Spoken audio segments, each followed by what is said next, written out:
और अब चलिए आगे बढ़ते हुए, राजस्थान में सीएम की रेस अब फाइनल राउंड में पहुंच गई है। सीएम का फेस फाइनल करने के लिए गुरुवार देर रात तक मेल मुलाकात का दौर चलता रहा। गृहमंत्री अमित शाह और वसुंधरा राजे की मीटिंग पर देर रात तक चर्चा होती रही। इससे पहले वसुंधरा ने बीजेपी अध्यक्ष जेपी नड्डा से मुलाकात की। आनंद फानंद में राजस्थान बीजेपी के अध्यक्ष सीपी जोशी को दिल्ली तलब कर लिया गया। राजस्थान के सारे दिग्गज दिल्ली में हैं और आज सीएम की रेस का सस्पेंस खत्म हो सकता है, ऐसा माना जा रहा है।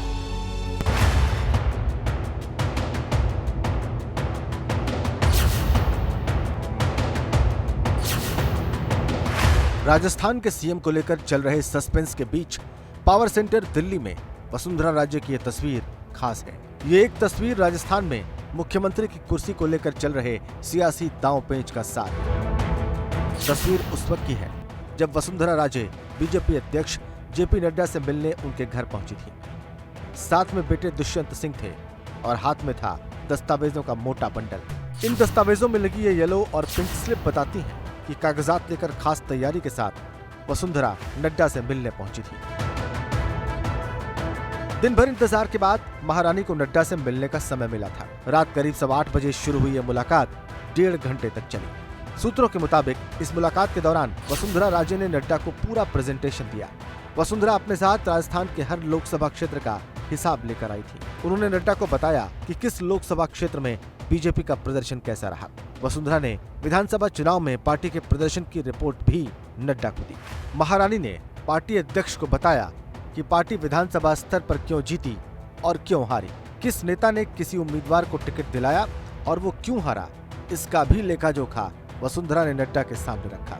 1.5 घंटे की मुलाकात में वसुंधरा ने नड्डा के सामने दस्तावेजों के साथ अपना पक्ष रखा, अपने ऊपर लग रहे आरोपों का जवाब दिया। बागी उम्मीदवारों के पीछे आ रहे अपने नाम को लेकर भी अपना पक्ष रखा। वसुंधरा की नड्डा से 1.5 घंटे चली मुलाकात के बाद भी ये साफ नहीं हो पाया कि राजस्थान में आगे क्या होगा।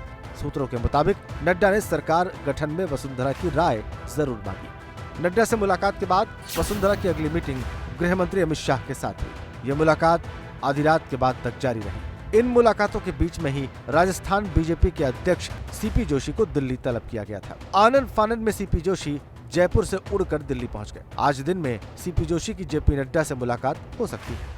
हालांकि राजस्थान का सीएम कौन होगा, इस पर जोशी भी बोलने से बचते दिखे। लोकसभा की कार्रवाई में भाग लेने के लिए आया हूं और फिर से निकल जाऊंगा। सीएम फेस को लेकर बहुत बातें कही। पार्लियामेंट्री बोर्ड को तय करना है, उसके होने के बाद सारा।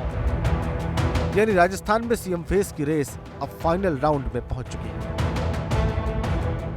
क्योंकि सूबे के नेताओं के साथ चर्चा का यह आखिरी चरण है।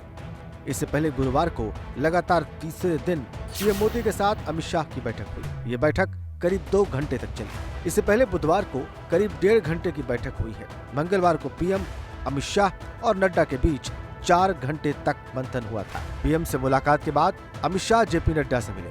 दिग्गज नेताओं की इस मेल मुलाकात के बीच दिन में वसुंधरा राजे का ट्वीट आया। पीएम का वीडियो ट्वीट करते हुए वसुंधरा ने जो लिखा उसका सार संक्षेप यही है कि महारानी अब आलाकमान के सामने नतमस्तक है और उन्होंने आलाकमान पर सब कुछ छोड़ दिया है। इसकी झलक उन विधायकों के बयान में मिली जो 4 दिसंबर को वसुंधरा के घर डिनर में गए।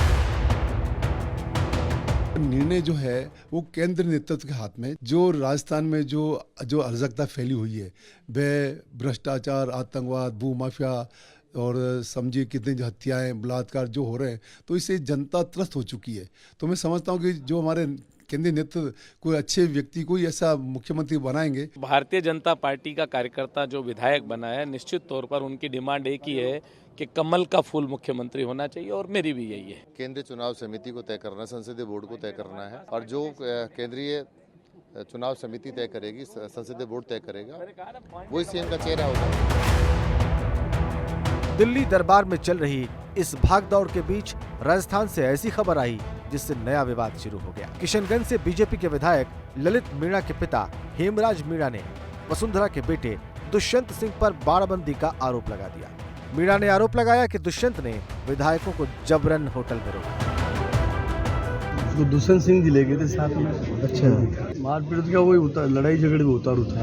और लाल ये कह रहे थे कि वो दुष्यंत सिंह जी बात करो फिर ले जाओ। दुष्यंत सिंह जी ने फोन नहीं उठाया, ना उनको फोन करा जो नहीं उठाया। फिर हम 10-15 जने हम थे जो हम लेके आ गए उसको। हेमराज मीणा ने 5 विधायकों की बाड़बंदी का आरोप लगाया था। इन आरोपों के बीच विधायक कंवरलाल मीणा सामने आए।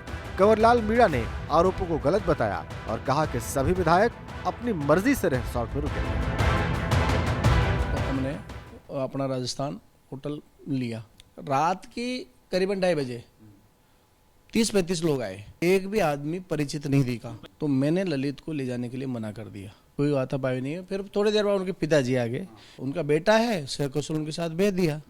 मैं समझता हूँ कि ये एक दुष्यंत जी पे जो आरोप लगाया है वो सोची समझी एक साजिश है। इन विवादों के बीच राजस्थान में सीएम पद के सारे दावेदार दिल्ली में डटे हुए हैं। पिछले 3 दिनों में बीजेपी में टॉप लेवल पर कई दौर का मंथन हो चुका है, यानी राजस्थान के सीएम फेस पर फैसला करीब करीब हो चुका है, बस ऐलान बाकी है।